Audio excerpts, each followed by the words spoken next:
citizens, welcome back to the podcast that inspires a borderless mindset around manifesting a new world.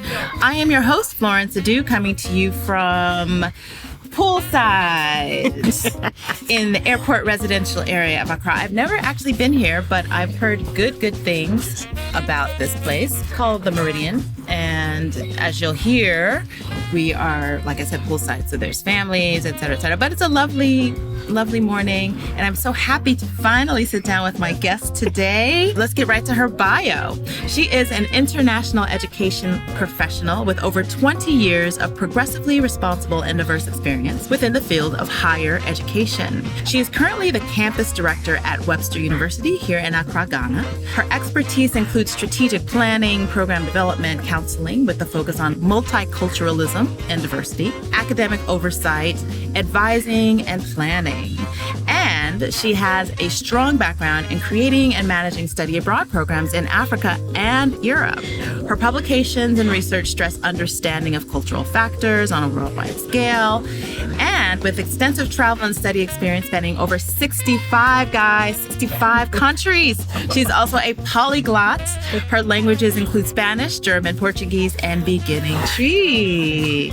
Christa Sanders, welcome to the podcast. Thank you so much. It is my pleasure and honor to be with you. I know we've been trying to get together for a minute now, so it's great to be able to meet on this beautiful morning in Accra, poolside, as you rightfully mentioned. There are a lot of kids around here, so I must apologize for the background noise that we may hear, but this is very much another part of my life in that I have a 12-year-old daughter who actually happens to play tennis here on Saturdays.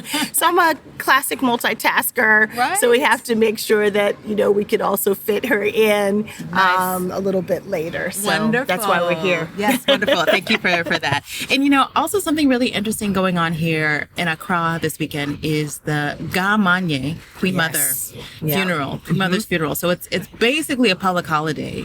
Absolutely. There's not much traffic. I think most of the roads are pretty much blocked. Lots of businesses are closed. I know we were going to meet somewhere else, but we could not do that. So it is a special moment in history, actually, in Accra, Greater Accra. I think she's been on the crown for 48 years. Wow. Look at that. Incredible. And to be recognized, respected on this level for the entire country is really, really important and pivotal for today. So exactly. Yeah. So thanks for recognizing that. Yeah. Well, I'm Ghana, so. Oh, wow. So, yeah.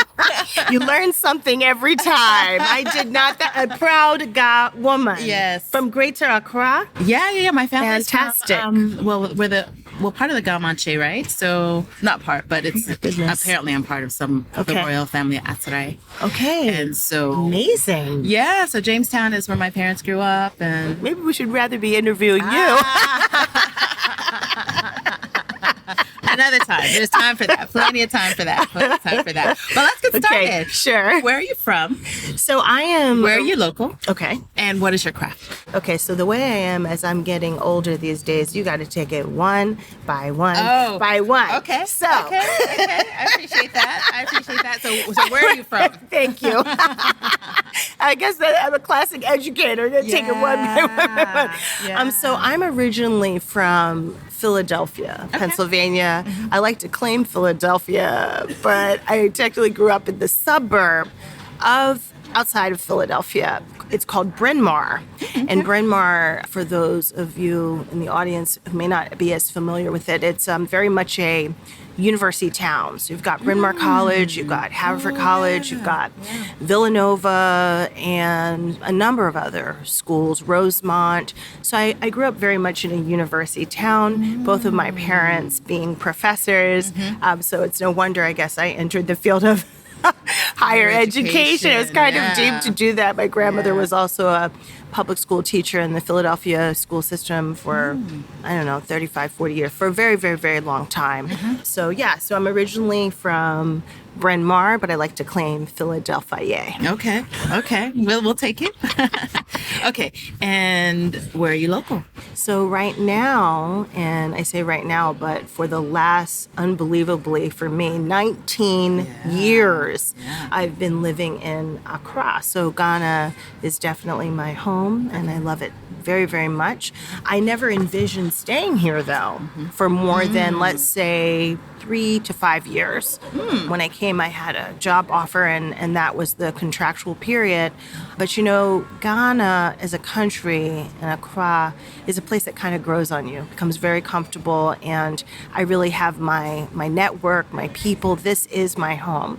And so I've been here for a while. When I first came, I lived in a neighborhood called Asylum Down. Okay. Yeah, which is a great neighborhood, very centrally located in Accra, close to everything. And now I live in an area called Northridge, which is beautiful. It's a lot of diplomats live in the area, but it's also very close to Asylum Down. So sometimes I walk right into Asylum Down, and I also feel at home in both places. So my first 10 years in Asylum Down, and now I'm in Northridge, Accra, and very much in enjoying the experience of being there too.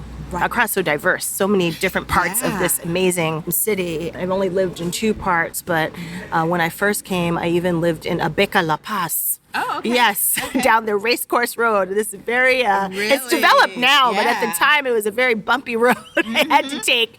I used to take a trotro, a local transport. Did you? Yes, can you imagine? When I first started my job at New York University. Did you? Wow. Yes, and that was quite an adventure. Okay. So let's just say I've had all different types of experience. I also spent a little bit time in Medina. So I've really been able to explore this fantastic diversity we have here at Accra. Sure. Wow. So Asylum Down is an interesting place because it got its name I know. from An asylum. Yeah. I really don't like that word, but yes, Right. there is a psychiatric facility, I'll say, Yeah. that is just down the road. So that's why the neighborhood has its name. And it mostly, it has residential part as well as a lot of different businesses. So I really enjoyed living there. Yeah, I mean, miss it's very that experience. central. It's very central, very close to the places people like to go, like Yeah. Osu and other spots. So, yeah. Yeah. Okay. All right.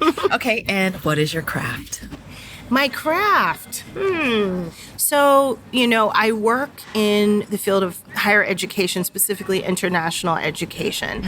I'd like to think that I'm a creative in that way in terms of developing exchanges, particularly study abroad, and giving students the opportunity to see the world through education outside of their comfort zone. Yeah. So I think that is my forte, my strength, but I'm also a person who's passionate about the arts.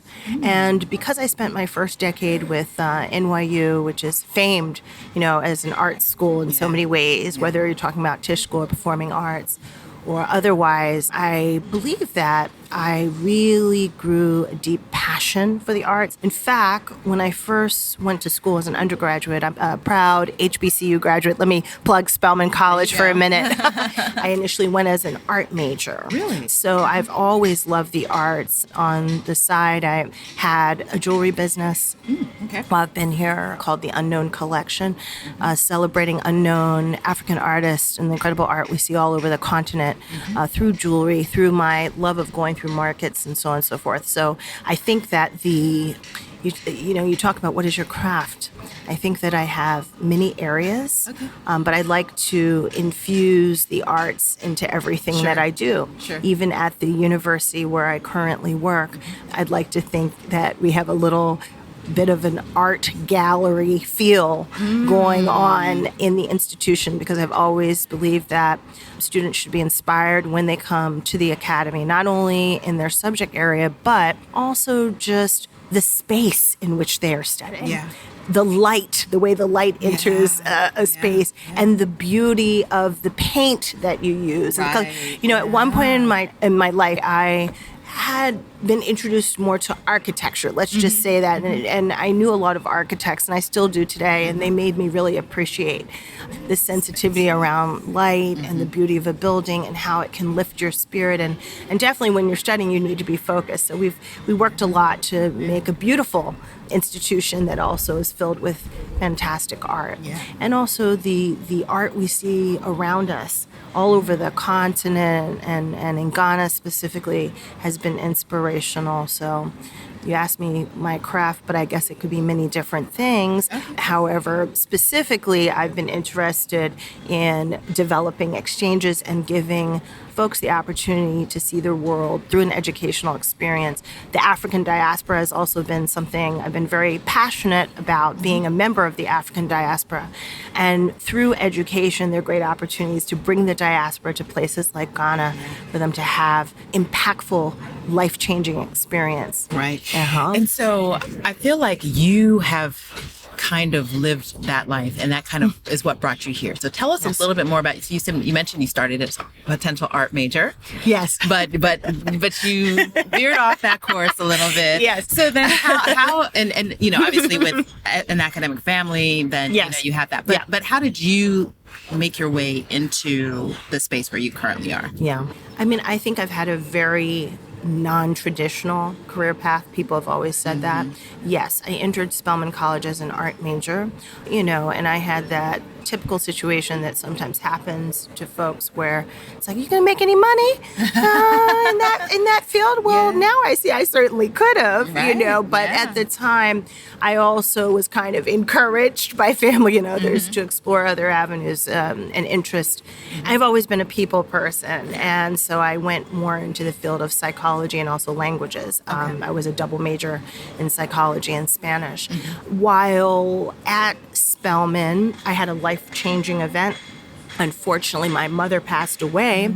And prior to her passing away my sophomore year, we'd always talked about the beauty of international education, travel experiences. I traveled a bit with my parents. I was fortunate when I was in high school to go to Spain and to some other countries, particularly in the Caribbean. And my father also is a Pan-Africanist, so he had been in Nigeria and Ghana and other parts of Africa. So kind of grew up appreciating that overseas experience.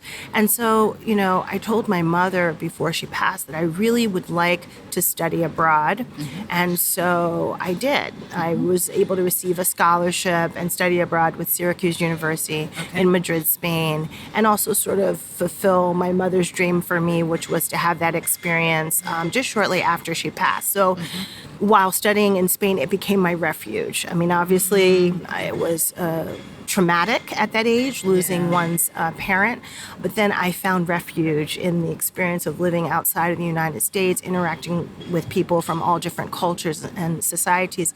And then while in Spain, I was sensitized to the discrimination that Africans living there are faced with. I developed an organization with another African American who was living there called Voices of Change to help people of color deal with issues of discrimination, and also Americans living in Spain deal with that.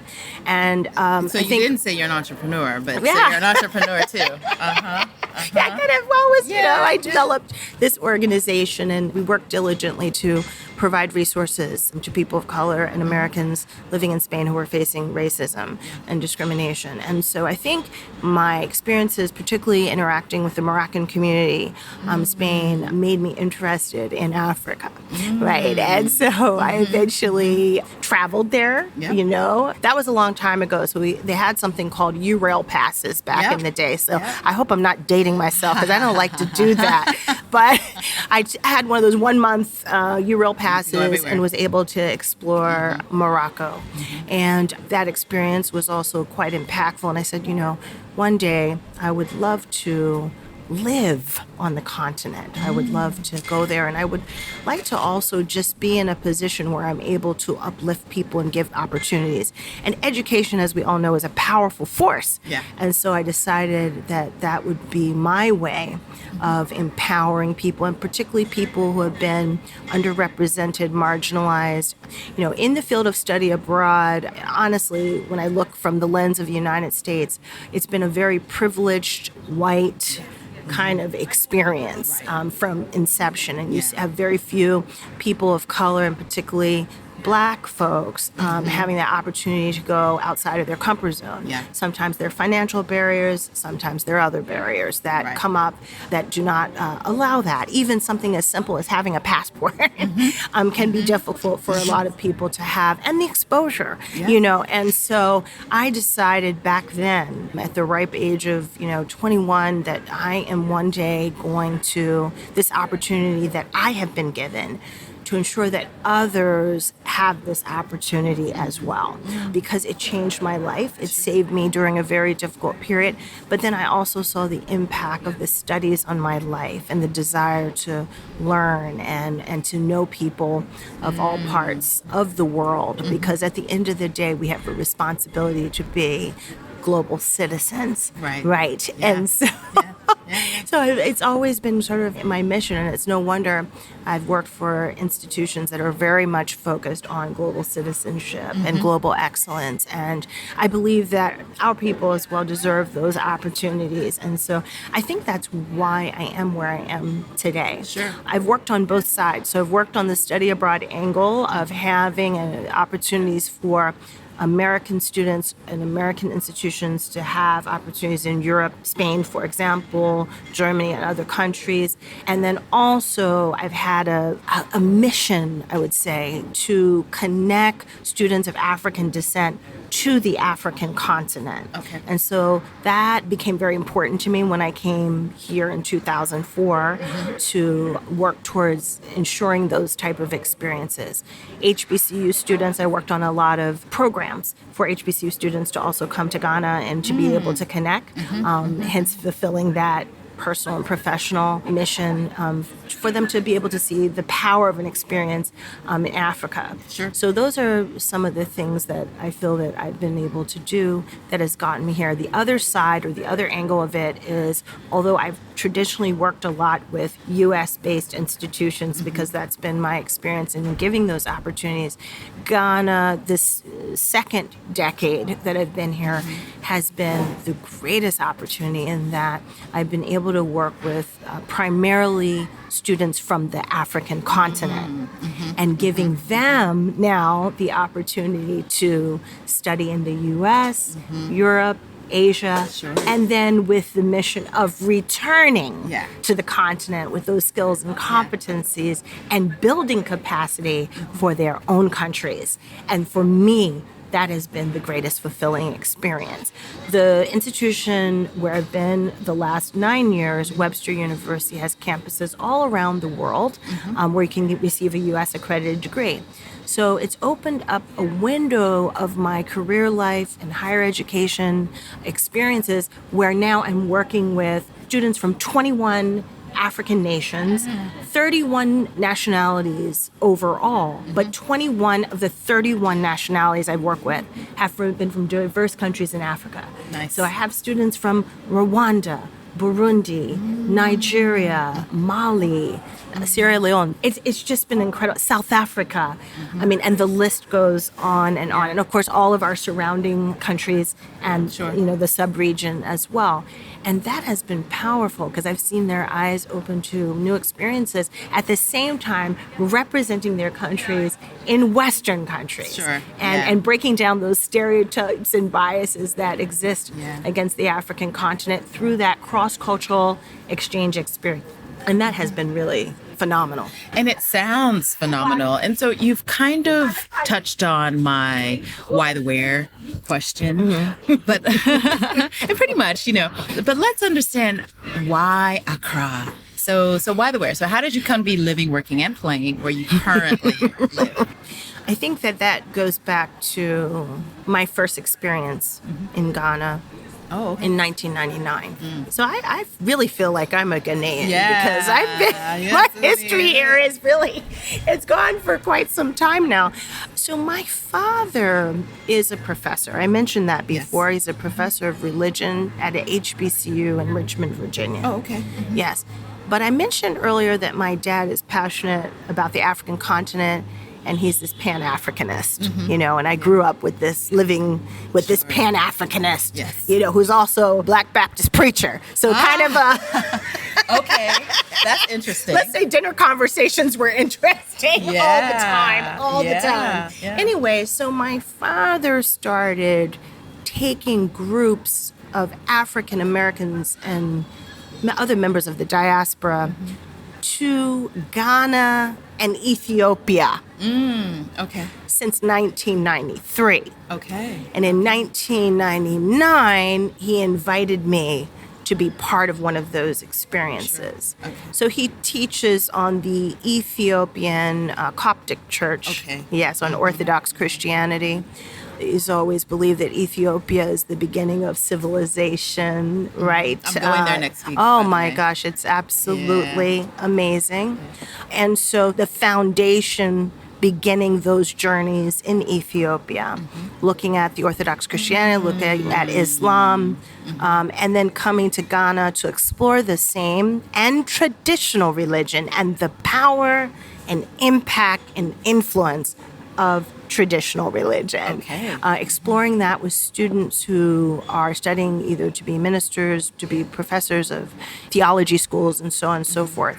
And so the first experience that I had was quite powerful, traveling to very diverse nations. Ethiopia, obviously, never having been conquered by the Europeans. We need to think about that. They resisted the Italians, and so that's so much power. And then traveling from Ethiopia to the country of Ghana, looking back on its history with independence in 1957 and being the first African nation to be free from European rule. Very powerful connections. And then we look at our first president, Kwame Nkrumah, also in being in Ethiopia. They have so much love and affection for Ghana and for him as a leader. And even his connections to Egypt. I mean, and I had traveled also, I forgot on that trip, also to Egypt because of that. My dad is a really interesting guy. He kind of planned that trip out very well, looking at Pan-Africanism to ensure that he instilled some of that also in me. And so I think the most pivotal exchange I had was, going to Elmina Slave Dungeon, the oldest and largest slave dungeon in the world, and just the impact of that experience, hearing the voices of ancestors. I mean, sometimes you hear these kind of things and you think, oh, is this really true? Are they contrived experiences? But no, it was really real for me. And I felt that spiritual connection to ancestors. While in Elmina with a group of students, I'd gone into that journey with my dad's students. And I said from that moment, this is my spiritual home. I want to return here. And now I just need to find a way to bring my craft. That's full circle, right? Yes, exactly. To the continent. How can I do that within the higher education, international education, and study abroad specifically space? Sure. NYU opened the door for me to be able to do that in 2004. Okay. So I'm very appreciative to that institution, my many colleagues, my many mentors that made that possible for me. And we built something great from 2004 to 2014 until I left NYU to take up the leadership role of Webster University, Ghana. Yeah. And it has been a really unique, impactful ride. And I believe through education, been able to impact lives. Yeah. And when I see what my students, even from NYU today also, are doing in this world, it is phenomenal. Yeah. Many of them live in different parts of the continent. Some of them work for, major NGOs, hospitals focused on public health and the upliftment of marginalized people. Sure. And that's my passion in life because I come from those kind of roots. Right. And so to see that it has paid off in that way, and then to be working with students from diverse African nations, seeing them go abroad and come back now working in government, non-government sectors in their respective countries. Sure. And not adding on to the brain drain, because I've been very big about that with my students at Webster, that we have a responsibility to return and build the capacity. Nobody's going to do it for us. Exactly. Nobody's going to do it for us. Right. So we have to do it ourselves. So go out there in the world and be that change that you want to see. Just, you can do it. Sure. And so I think, that has been part of me and part of my mantra, while I have been in this field for all of these years. Right. So I love that. I'm an NYU alum. And so, listen, in this podcast of yours, I'm learning that you are royalty of the gods. I'm learning that you are an alumna of New York University. Yeah, I went to Wagner. Wagner. I love Wagner. Yeah. I worked on a number of Wagner short-term faculty-led programs to Ghana. Yeah, nice. I'm wondering what more I'm going to learn from this interview. Fantastic. Yeah. So then you should be very proud as exactly. a Ghanaian that NYU had the foresight to build this flagship program on the African continent, and they chose Ghana. Yes. How powerful is that? Yes, very. Yeah, yes. So yeah, you said it. Yes. All in that. Okay, so that's perfect. So that's perfect in terms of the why, the where, how you came to be here. I love that story. And so when you think about all the places that you've lived, because you've lived in Spain. Yes, I've lived in Spain. I've lived in Germany. Talking about countries that are the antithesis of each other, but anyway, it's still interesting in their own right. Sure. I've lived in Brazil. Okay. Yeah, and that's a country I desire to live in again. Okay. Brazil and Cuba. Okay. Those places I'm very, you have these people in the world who, they're fanatics on, European history. Then they're passionate about Western Europe, whatever they may be. Sure. Then you have those who are your Asia folks, and they're intense about it. Yeah. Then you have this group of people, which I feel I fit into, who are focused more on Africa and Latin America because of the synergies and the connections. And that's where I am in this part of the world and in my life. Sure. Yes. Sure. I love it. I love it. So, and it makes a lot of sense. Yes. So thinking about where you've lived. Yes. I'm going to ask you about Glocal Speak. Okay. Oh, wow. So I ask you to share a word, a phrase, or a saying that is a meaningful part of your local experience and why or how you've come to value it as Glocal Speak. So it could be any of those languages that you speak. It could be English. But what would you say is a Glocal Speak for you? So you said that we could also look at an expression or a saying. Sure, yes. So I just have to say that this applies to everywhere that I have been. To whom much is given, much is expected. I live by that. Ghana inspires me to think about that on a daily basis. I was given a great education from the time I was 3, 4, 5 up to 18. I was in a Quaker school in Philadelphia. Yes, talk about a well-rounded educational experience. Then I went on to something that I never envisioned I would do, an HBCU. I wasn't going to an HBCU. I was not going. So what? I grew up in a predominantly white and Jewish environment, and I was like, ooh, I'm going to go to a black school? Not. And both of my parents were products also of HBCUs. Right. My grandmother, interestingly enough, was not. Okay. So she had been cutting out magazine articles from Jet Magazine and Ebony Magazine from the time I was, I don't know. To give to you. Yes. Just tell me about the benefits of an HBCU experience. And so I reluctantly went to Spelman with the desire of transferring to University of Virginia. All my friends were going to UVA that I had grown up with, and that's where I wanted to go. And I said, and my mother said, just do a year at Spelman. Oh, good gracious. She had put down a deposit unknowingly to me. We were on our way to, Charlottesville, and all of a sudden she said, can't we keep going down? What is it? 85 South or whatever it is? Keep going. And I said, are you kidding me? We're going to UVA. She says, no, we're going down to Spelman because the orientation starts earlier, and see what you think. Oh my gosh. They had planned the whole thing. She and my grandmother took out all my things, and next thing you know, I was going into the H.H. Howard Herald dorm and said, what did they trick me into? But listen, I that summer, I said I'm going to go and spend the summer at UVA, and I'll transfer there ultimately. But wow, that Spelman HBCU experience was like no other. Yeah, it rocked your world. It rocked my world. Yeah. My best friends of life have basically come out of the Spelman Morehouse experience and other HBCUs. Sure. Even you and I have friends in common who've gone to these HBCUs. It was a powerful, powerful experience, right? So, I think Spelman also taught me that to whom much is given, much is expected. That you must go out in this world, not only uplift your own people, but make a difference in this world. Spelman's current motto is a choice to change the world. And I feel that I also live by the teachings of my parents, of Spelman College, and just experiences of life.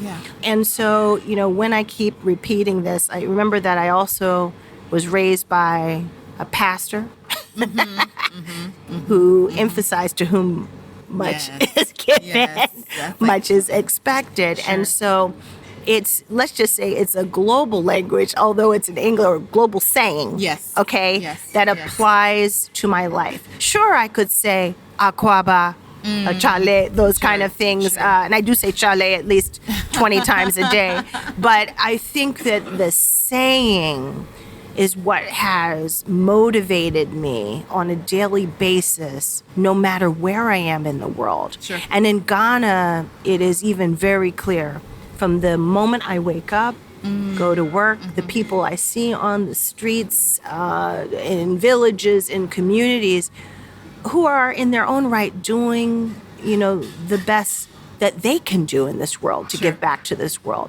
But I know that I've been given certain privileges, and I do not take that for granted for 1 minute. And so I feel the highest contribution that I can give at this stage is through education, through community engagement.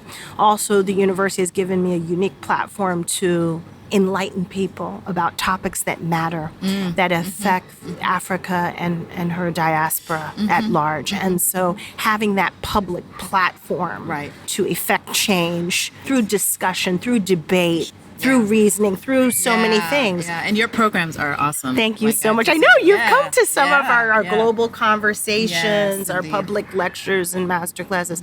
I think that is one way. I mean, education is a vehicle for social change around the world. And so I think that's what it would be for me. And that saying, whether I'm in Germany, whether I'm in Spain, whether I'm in Brazil, whether I'm in Sao Tome and Principe Islands or Cabo Verde or Indonesia or Madagascar, I've been blessed to see so much of this world, and so cannot go into this world lightly. We have to make a difference. In communities.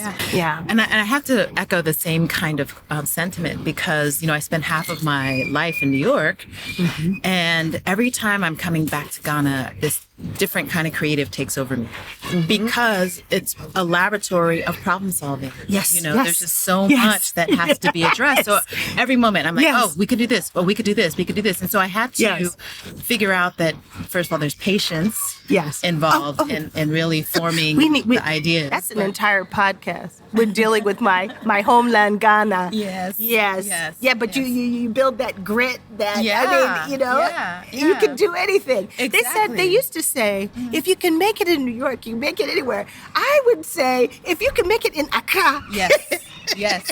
Ghana, in our part of the world. Lagos, Abuja, or wherever it's going to be. All of these places. Yes, where people have faced enormous hardships. But at the end of the day, look at the brilliance coming out of the continent. Right. Exactly. Doesn't it inspire you on a daily basis Absolutely. to be here and to continue returning? Exactly. Yeah. Because, I mean, I could take the easy route and stay in the West. Right. And it's just as you mentioned, I know that I have this education and these skills that are meant to be applied in this part of the world. And Absolutely. So that's the plan. Yes, it is. Yes. Fantastic. Okay. So wonderful on that side. So let's talk a little bit more about the business of being in higher education and running an organization that is based on students coming to be there. So more like kind of the outreach when you were talking about the community engagement. Tell us more about what it's like to be at the head of an organization that has to pay the bills at the end of the day. Let's just say it's not easy. Sure. It's not easy. I mean, it has been incredibly challenging, but in much as it has been incredibly challenging, it has been so incredibly rewarding. Sure. When you see the impact and how it affects people's lives, in this case, our students and what they're doing in the world today, our alum, etc. I mean, I think the education business, if you will, in this part of the world, particularly when you have an international brand, it's challenging because you've got to navigate what the expectations are from the side of the home campus, in this case in the U.S. Sure. And then balancing that with local culture, practices, those and realities. norms. Sure. And that's a very difficult space to navigate. I mean, I'm proud to say that we've provided this incredible, I think, global education internship experiences, practical experiences with communities, and then platforms for exchange with the community. I'm glad to have worked for institutions that have not come in as often Western institutions do and sort of expect, well, we're going to do it our way or the highway. Right. We haven't, I don't believe, done that.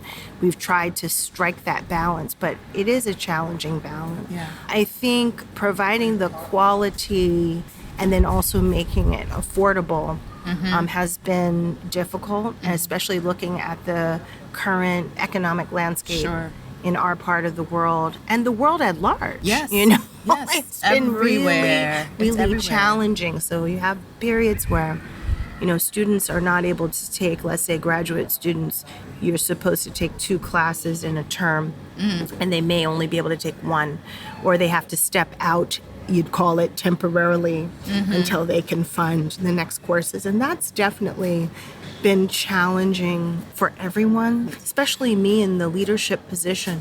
I've always wanted to be able to provide more scholarships, more access, all of that. But, it's difficult. It's a difficult balancing act. Yeah. And Webster, just like many institutions in the region and on the continent at large, has faced those kind of challenges, providing the quality, but also being able to meet the overheads of trying to manage an institution. I think all institutions, particularly when you look at COVID and how it's impacted institutions worldwide, it has really, it's forced us to look at, new ways of approaching education, whether it's the virtual experience or, but I think that while virtual and hybrid experiences are good, I'm kind of traditional. The brick and mortar situation completely disappear because I do feel that you miss something when you're missing the human contact. I look right now, for example, at my daughter at 12. Oh, they go on play dates, she and her friends, and they're on tablets. And it's like, nope. Is this what the future is going to be? Right? And so the university also will play a very important role in how to navigate that, to make sure there's still that basis of human interaction and contact. So I think, I've been faced with multiple challenges based on, again, the economic landscape, based on meeting expectations of how things would run maybe on the U.S. side, but then we also have the local norms and accreditors and expectations around that. It's a unique balance to fuse both of them and for it to survive. One of the institutions since I've been in the country that has been absolutely inspirational to me has been Ashesi University. Ashesi, I worked with Ashesi when I was at NYU.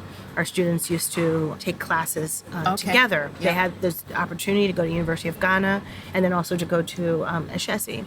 And I always think about the founder of Ashesi, who I've known since 2004, saying that maybe in year 9, he was ready to throw in the towel. He's spoken about that publicly, how difficult it is to set something up, and particularly in our part of the world.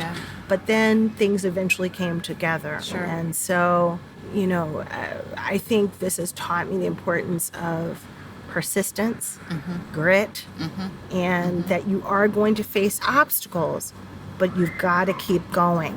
Because there's something greater at the end of the tunnel. So what do you think of, when I think about Ashesi and some other organizations, I think about how endowments play a huge role in being able to offer those scholarships and things like that. So when you think about universities and building strong universities here in the continent, here in Africa, how would you envision that happening, or what are your thoughts on moving the dial? Because I feel like Ashesi's in that position now. Oh, they are. And a lot of that, I think that they were very brilliant and strategic. MasterCard Foundation, they have that partnership. I mean, you definitely need to have that.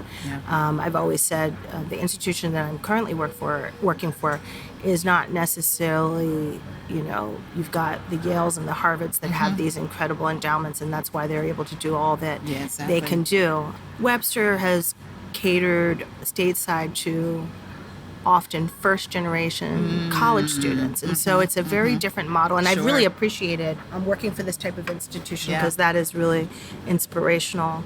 But definitely you need to have a strong development office. At the root of things, and the ability to fundraise and build those endowments to be able, or partnerships, whatever they may be, to ensure that students don't have too much financial burden to access this quality education. So I was not as much involved over the last years in that aspect of it because we were a branch campus.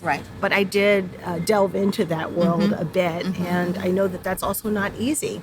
Building those partnerships. I mean, this is 100-plus-year-old institutions that really get there. So even Ashesi in its short time to have has done so well. The such roots starting so extraordinary. So extraordinary. And I'm aware that I had hoped I could have, from my side, been involved in those development efforts on this side. So I used to say, wow, if I could just meet Dangote. I mean, and that's really, Because I said, what did I say before? I said, we're never going to, we shouldn't be dependent necessarily on the West to do this for us. Right? We need to be able to look within. And look, there's a lot of wealth on the continent. It may represent a small percentage, but the gaps we know are significant. But there's a lot of wealth, and it needs to be channeled, I'd say, in the right direction. So to move a society forward, you need to have people that are informed who want to be those change makers. And I think education provides that vehicle to make some of those dreams come true. But the investment must be there. And we have enough people who could help within the continent, I think, to make that happen. But it also depends on what your priorities are. And so and also we need to focus challenge, from government also. Yes. I so think it's on a that as well. confidence. Yes. It's a confidence thing for these people to put their funds in those Yes, places. exactly. And, I find like the Dangotes of the world are very focused on business. Yes. Neglecting what makes business work well, Right. which is education, and so that's kind of a passing thought or an afterthought. Oh, the government, I feel like they believe the government is going to do that. And then they'll just take over for the jobs and the economics. But these businesses that they continue to want to invest in don't have an able customer base. Yes. Because so many of them have fallen through the cracks because they don't have the upper mobility to be part of those institutions. Exactly. So it's these interesting cycles of brokenness. Right, it is. But then, we have examples. So I can tell you that one thing I had thought about, I was so inspired by Robert Frederick Smith, who is an investor, and he went, I think we're all aware, and funded this entire class, at Morehouse. Right. All of their debt, was relieved. And, I had said, well, it would be great to have someone like that also come to our part of the world and see what's happening. So he's an example of there are plenty of people like this who want to do things. Yes. And can. And can. On that note, thinking about, a mindset that is in that place. Let's talk about a mindset hack. Okay, so what is your favorite or innovative mindset hack? Now, this is one that you practice, one that you know of, or one that you can imagine. So I think that would be traveling and writing. Okay. So I've been blessed to visit over 65 countries. I have one of those maps in my house, world maps. And then every time I go to a country, I put one of those little pins. Yeah. Like I'm so proud of myself. Yeah. You know what I mean? Yeah. And I made it to this place. And so the experience of seeing the world really inspires me. I also find it to just relax me. And I've emphasized that I'm a people person. Yeah. So I'm the type of person, I'll go up to the person in the marketplace and have a conversation. I'll try out a different language that way. I remember yesterday I enjoyed an Ethiopian meal. No, this time I went to Abyssinia. Okay. Yes. In Laboni. Yes. It was lovely. And I decided I'm going to practice my broken Amharic with the waiter. So I said, Bunan falagalo. Okay, what does that mean? That's Glocal speak. So I was so that means may I have coffee, please. Bunan falagalo. Oh. Yes. I like it. Yeah. So I love the beauty of travel is that you learn more than you could learn even in the classroom. Yeah. I really believe that it's the practice that you get being out in the field, and so I have really enjoyed that, and I've become more passionate about the African continent because it is so incredibly diverse. Cabo Verde is a place that since the period of COVID, I've gone there 3 times. Oh, really? Yes. Wow. 10 different islands. Each island is so different from the next. Yes. But my first experience in Cape Verde was growing up my early years in Cambridge, Massachusetts, and meeting all these Cape Verdeans there. Yeah, that's right. Because of history's past. Yeah, exactly. Right. Exactly. The other one would be writing. When I started this journey of travel, one of my greatest experiences was meeting my sister, who had been a Peace Corps volunteer in Cameroon. Okay. We met in South Africa, went on to Madagascar, and we spent several months traveling with backpacks throughout the continent. You did that. Okay. Yes, we did. But you did it in Africa, though. We did. Yeah. We did. Actually, an auntie of mine I love so dearly passed away. Knew I had interest in, international travel and left me some money. Oh, so I bless took off. her. I took off. Yeah. Almost had like a gap year. Sure. And we traveled throughout the continent. Okay. And then I went on to Asia to meet my college roommate. Right. And during that period, my sister and I in particular, and the college roommate that I met in Indonesia, we realized the power of being Black and being abroad.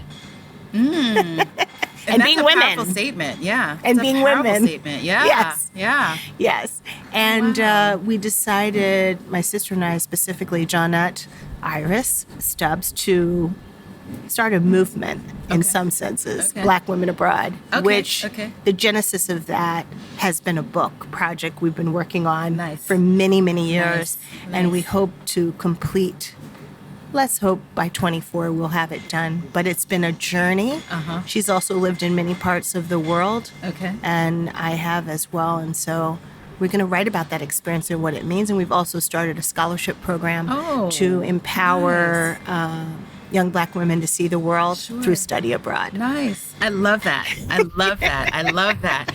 Yes. So we're going to put that in the show notes, your program. Wonderful. So we'll sure to add that to the show notes. Absolutely. So, Christa, this has been such a inspiring conversation Yes. around who you are and how you navigate the world. And so let's talk about the Christa that's not the mom, not the higher education specialist. How do you spend your time when you're not working or being very busy? And I typically ask, are you a reader, a watcher, or a listener?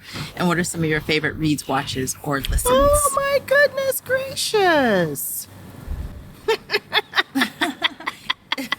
Or how do you spend your downtime? Well, this may go back to my days of being passionate about the arts.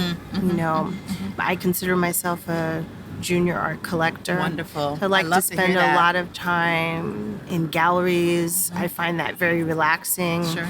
Also going through the markets. I really enjoy that experience.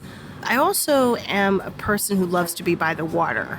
Find it very sort of rejuvenating. Sure. I like to go early morning to the beach when there are not a lot of people there to really focus and reflect on, the week ahead, if you will. Yeah. So I've always been someone who wanted to live by the water, and I think I will continue to be that way. I used to say when I was younger that I'm going to retire in the Caribbean, as I don't know anywhere where the waters are so clear and pristine. Of course, there are many places in the world, but it's the place that had attracted me quite a lot. So I think anything involving the water, the arts, those kind of things I find help me to refocus and recenter. Nice. Yes. So are you going to ArtX? Yes.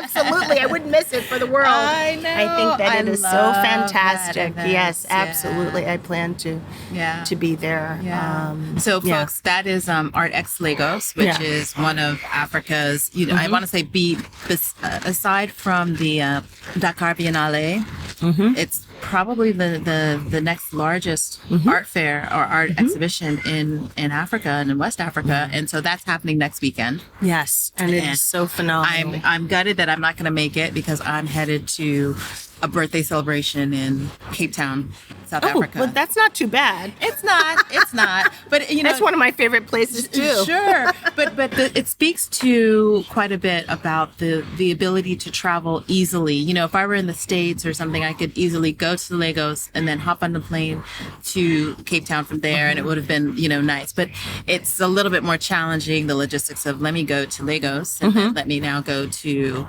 direct flights to Cape Town, because otherwise I would have to go to Johannesburg. So we're fortunate here in Ghana that we have a flight, Ethiopian Airlines. Yes. That goes directly I'm to like Cape a Town. frequent flyer. There you go. Right. So travel tips, folks. Yes. Just ways to get around. Oh my gosh. I think they have probably the vastest network, right? Yes. Of any other African airline. So So kudos. They've built a strong airline in the last 10 years.